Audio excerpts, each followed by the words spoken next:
Good morning dear दोस्तों, स्वागत है आपका नीता रूपानी के किचन में। तो फ्रेंड्स, आज की हमारी रेसिपी है साबूदाने की खीर।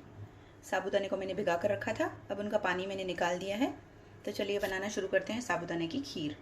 तो एक पैन ले लिया है मैंने, इसमें हम डालेंगे दूध।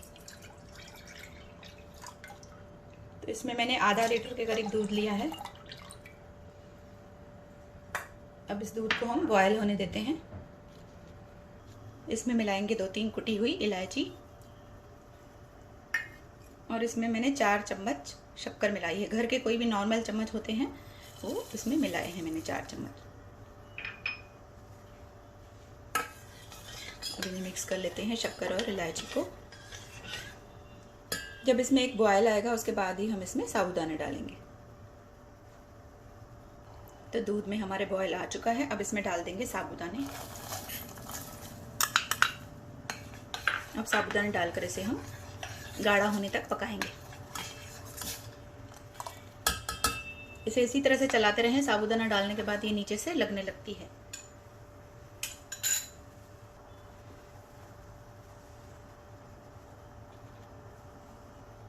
साबूदाने को जब हम भिगोकर डालते हैं तो उसका एक दाना जो होता है अच्छे से पक जाता है और एकदम खिला खिला सा दिखता है हमें खीर में।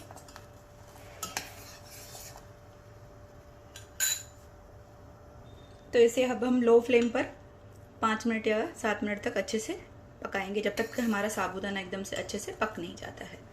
और बीच में इसे आप चलाते ही रहें, इसे बंद ना करें, घुमाना ना छोड़ें और गैस का फ्लेम लो रखें। तो 5 मिनट हो चुके हैं फ्रेंड्स, कंटिन्यू मैं इसे चला रही हूँ। आप देख सकते हैं खीर हमारी गाढ़ी हो गई है। अब इसमें मिलाएंगे 1 चम्मच मलाई। घर की बनी हुई मलाई मिलाइए आप, अगर हो तो मिलाएं, नहीं तो कोई बात नहीं, ऐसे भी खीर बहुत अच्छी बनती है। मलाई डालने से थोड़ी और ज़्यादा गाढ़ी हो जाती है। और इसमें ऐड कर देंगे थोड़े से कटे हुए ड्राई फ्रूट। और ड्राई फ्रूट के साथ भी अब इसे हम 5 मिनट और इसे पका लेंगे, थोड़ी और गाढ़ी होने देंगे।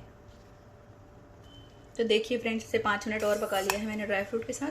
तो खीर हमारी बहुत ही गाढ़ी हो चुकी है और इसे अब रखेंगे तो ये थोड़ी और गाढ़ी हो जाती है। देखिए साबूदाने भी हमारे कितने अच्छे से फूल चुके हैं। तो खीर हमारी एकदम तैयार हो चुकी है और बहुत ही जल्दी बनती है ये। कभी खीर खाने का मन हो तो फटाफट साबूदाने भिगा कर आप इसे बना सकते हैं, या उपवास में भी खा सकते हैं आप इस खीर को। तो चलिए अभी हम गैस को बंद करते हैं और आपको मैं ये सर्व करके दिखाती हूँ। तो देखिए दोस्तों, इसे मैंने सर्व कर लिया है सर्विंग प्लेट में। कितनी बढ़िया, कितनी गाढ़ी खीर बनी है हमारी। तो इसी तरह से बनाइए साबूदाने की खीर। ये देखिए कितनी बढ़िया बनी है। और ये जो साबूदाना भी है वो एकदम से अच्छे से इसका दाना खिला खिला सा दिखता है इस तरह से बनाने से। तो आप भी बनाइए इसी तरह से। तो आप भी इसी तरह से बनाइए साबूदाने की खीर। और रेसिपी पसंद आए तो प्लीज़ लाइक करिए, शेयर करिए और चैनल को सब्सक्राइब करते रहिए। और कमेंट बॉक्स में मुझे बताते रहिए कि आपको कौन सी रेसिपी चाहिए, तो मैं आपके लिए वो रेसिपी बना सकूँ। Bye friends, take care.